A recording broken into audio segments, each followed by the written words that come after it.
Good morning, everybody, and welcome to What the Fact, a show that's all about facts, brought to you by fact checkers. I'm Aaron Schrockman. And I'm Katie Sanders. We're editors with PolitiFact. We're the largest fact-checking organization in the United States, and every day we rate claims by politicians on the truth-o-meter. Now, that's a thing we made up, but it starts from true, and it goes all the way down to pants on fire for the most ridiculous claims. And we do have a button for it. We're not afraid to use it. It gets really hot. So here's how we get to our ratings. Every day our staff of 11, which is fanned out in Washington, here in Florida at the Poynter Institute, and other places in the country, we look for statements that might be factually challenged. These are statements that you might see online. They might be made by television pundits. They are obviously also made by politicians. We then go to experts who help vet those claims, and then we end up reaching a verdict, and we're going to report some of that work here today on the show. So over the next 30 minutes, I think we're going to talk about some pretty interesting facts and some of the more important facts that we heard this week, right, Katie? That's right. We're going to cover a few of things that Donald Trump has been saying about the special counsel investigation by Robert Mueller. For really months and months, he's complained. He's made specific complaints about that team, but lately he's talking about its cost. So we're going to dig into that. And we're also going to talk about a hot button topic, climate change. Some claims being made on Capitol Hill. We'll sort out if those claims are right or wrong. But first, we're going to start with the look at the Santa Fe High School shooting and some misinformation, disinformation that was coming out about that right after it happened. So we're going to look at a claim that the shooter had a particular political allegiance in a segment we call Did You Really Fall for That?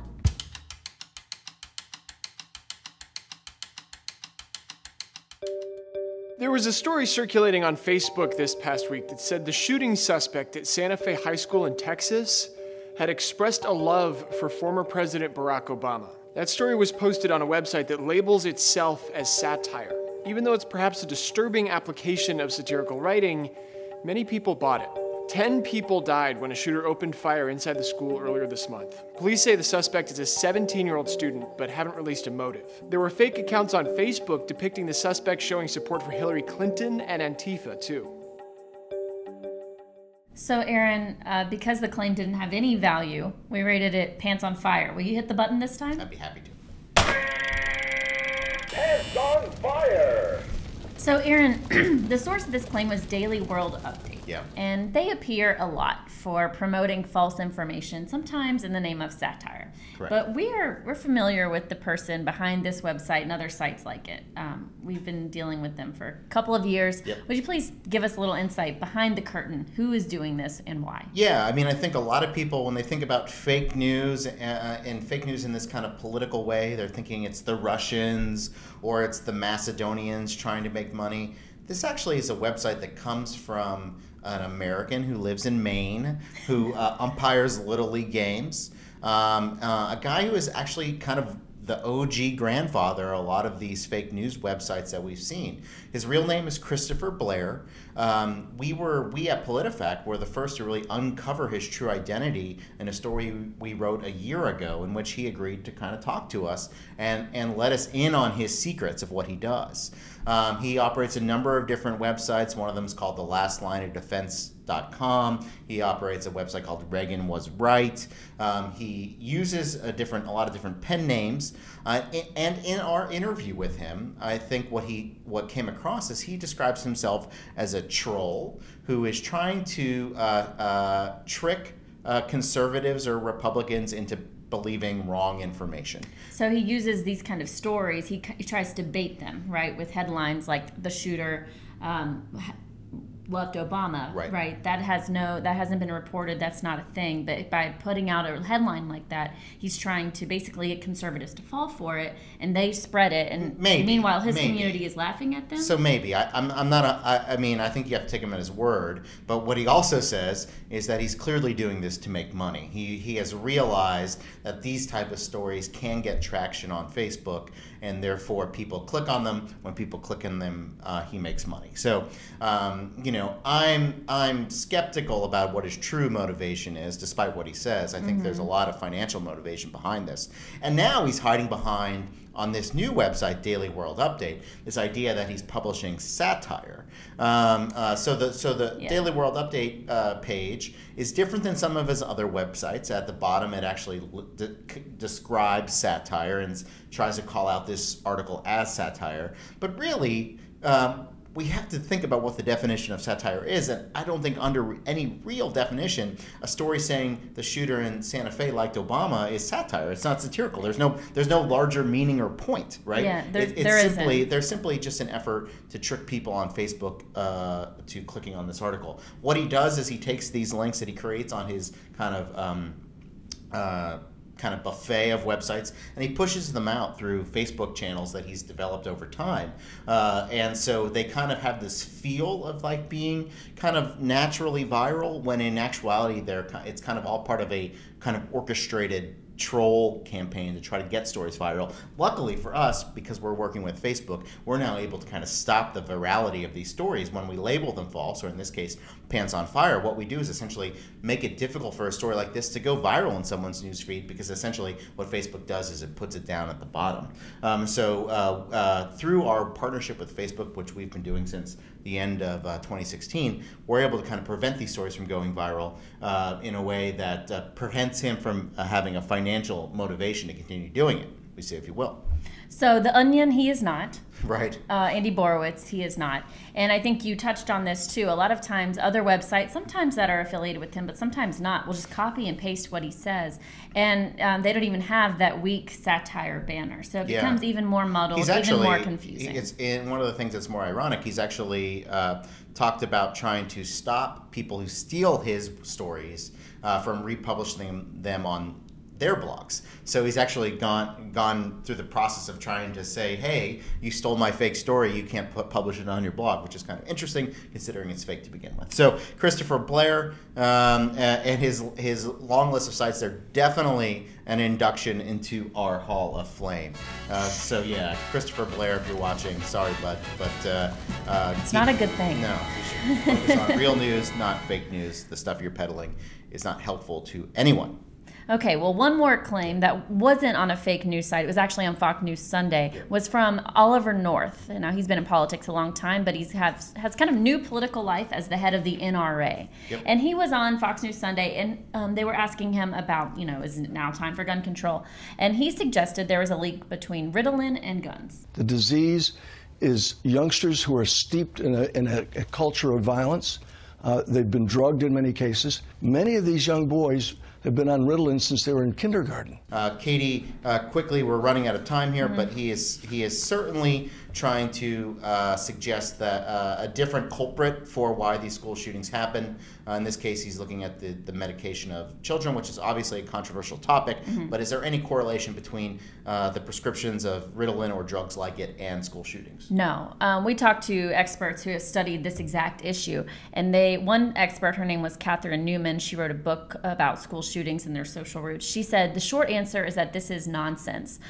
We talked to other experts who corroborated that feeling. They said actually the vast majority of shooters were sadly not under any kind of medical supervision. So he's talking about a controversial issue, which is the overprescription of ADHD medication, but trying to tie it to violence and to school shooters just doesn't hold up. There's actually you don't have to trust an expert on this. They've actually done research looking at the school shootings that have happened in this country over the past 50 years, looking to exactly see if there is any link. And what they found is none. Really, there is really no evidence. The vast majority of students who perpetuate these school shootings have no kind of medical history to speak of. And so it's actually the opposite. And I think some have actually argued that we wish they would have been seeking medical professional help.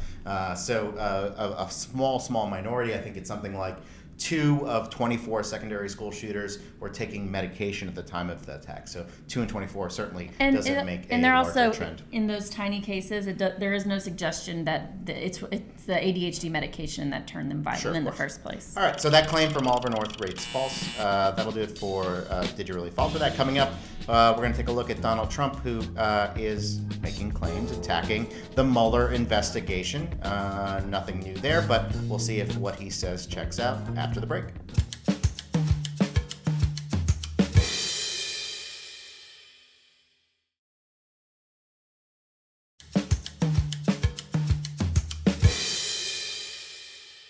Hi, everybody. Welcome back to What the Fact. I'm Aaron, and this is Katie. All right, President Donald Trump has spent months criticizing the Robert Mueller special counsel investigation. A year. Months and months. Lots of months. We did pass the year mark, and he shows no signs of slowing down his criticism. Yeah. Now, he's gone after the team for a variety of reasons, but most recently, he's hammered in on the cost. He said on May 20th in a tweet, "At what point does this soon-to-be $20 million witch hunt, composed of 13 angry and heavily conflicted Democrats and 2 people who have worked for Obama for 8 years, stop?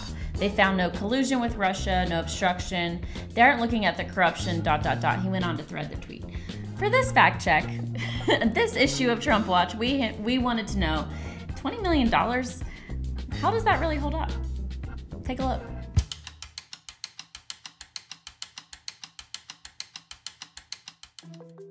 The president recently claimed special counsel Robert Mueller's Russia investigation is about to top $20 million in costs. That's not quite true, and it needs some context. Mueller's office says it racked up $3.2 million in direct spending during the first 4.5 months of its inquiry. That's staff salary and benefits, equipment, travel, rent, utilities, and supplies. If you use that benchmark for the rest of the year that the investigation has been going on, it will come to about $8.5 million. That's way less than $20 million. So where did the president get that? Well, if you include indirect spending in the number, it would come to about $17.9 million over a year. But Mueller's office argues indirect spending is money taxpayers would be paying anyway. It includes salaries for people who would be working on other government projects if they weren't working for Mueller's team. So they'd still be on the government's payroll. So the president's claim that the Mueller investigation has cost almost $20 million is only close to true if you include indirect spending, and that might not be an accurate reflection of how much additional taxpayer money is needed for the probe.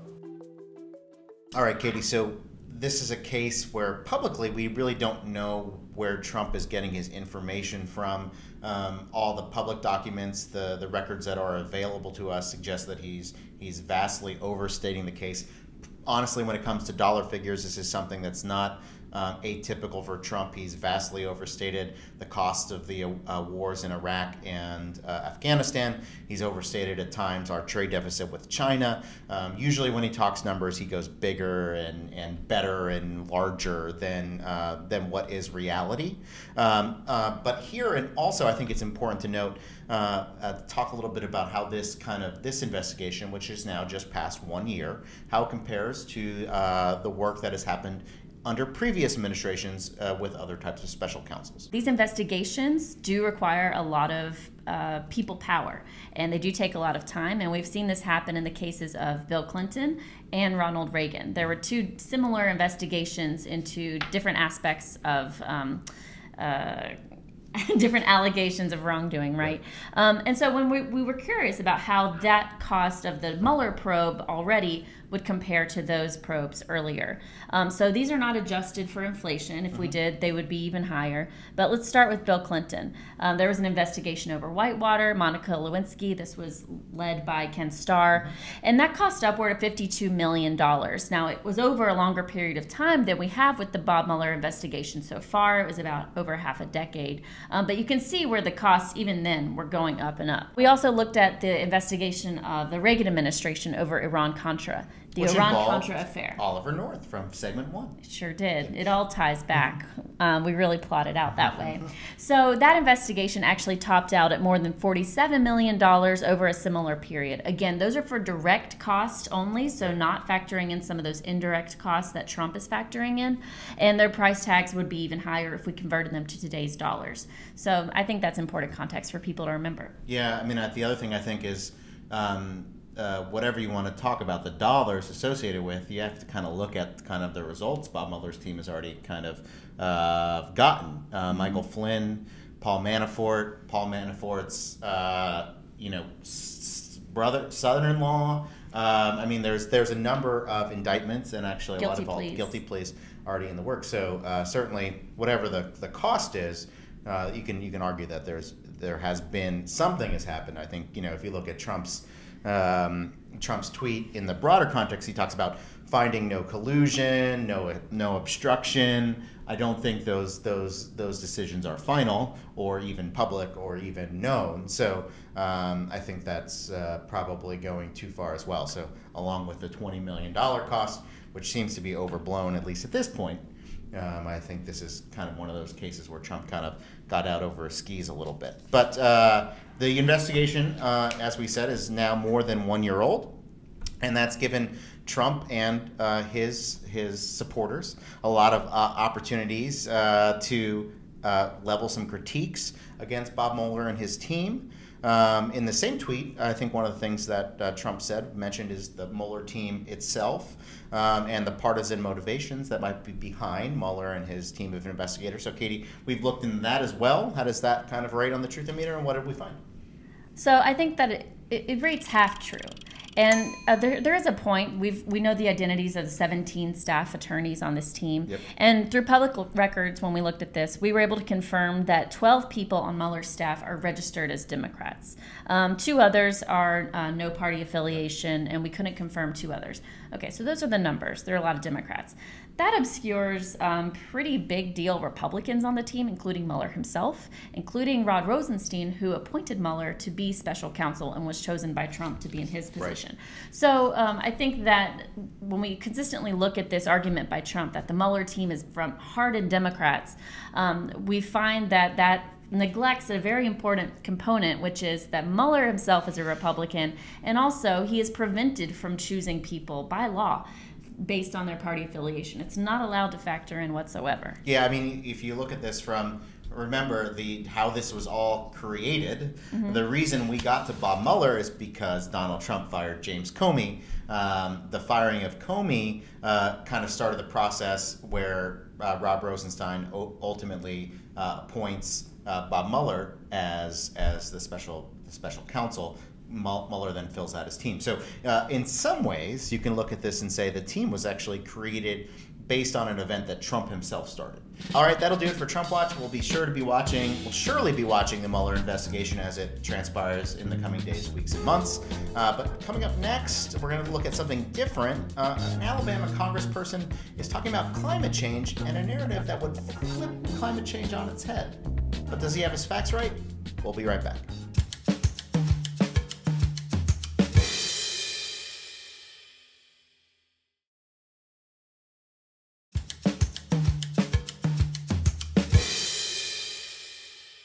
Welcome back to What the Fact. I'm Katie and this is Aaron. Now for the final segment of our show, we're going to turn up the heat on some cold rhetoric about climate change. Yeah, Representative Mo Brooks, a Republican from Alabama, is seemingly trying to turn the climate change narrative on its head. Recently, while speaking at a congressional hearing, Brooks is a lawyer, said, "You're going to have an increase in the amount of ice in Antarctica because of global warming." Wait, is that right? Let's find out.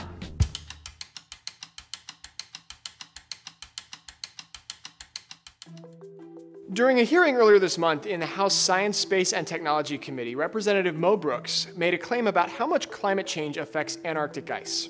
And it's just not accurate. Would it surprise you to know that as global temperatures rise, assuming for the moment that they do, that actually increases the amount of ice that is collected on Antarctica? That's not true, sir.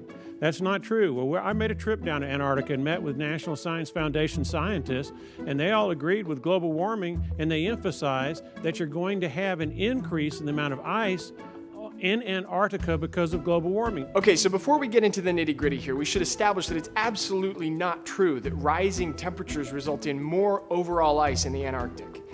As temps climb, ice melts, and that's as true in Antarctica as it is anywhere else in the world. Most scientists agree that climate change will result in shrinkage of Antarctic ice overall. That said, what Brooks is alluding to, and what he later explains in the hearing, is that as the atmosphere gets warmer, it can hold more moisture, which means more precipitation in the Antarctic. Since it's so cold, that precipitation freezes, which means ice builds up in some places. But that doesn't mean the net ice volume in Antarctica is climbing. The buildup is vastly outweighed by the amount of ice melting elsewhere on the continent. So, Katie, for this article, we spoke to more than a dozen scientists who all disagreed, essentially, with Mo Brooks's kind of verdict in this case, and saying that whatever ice gains materialize from this kind of scientific process, they're almost certainly going to be overwhelmed by the melting ice that he's not counting on.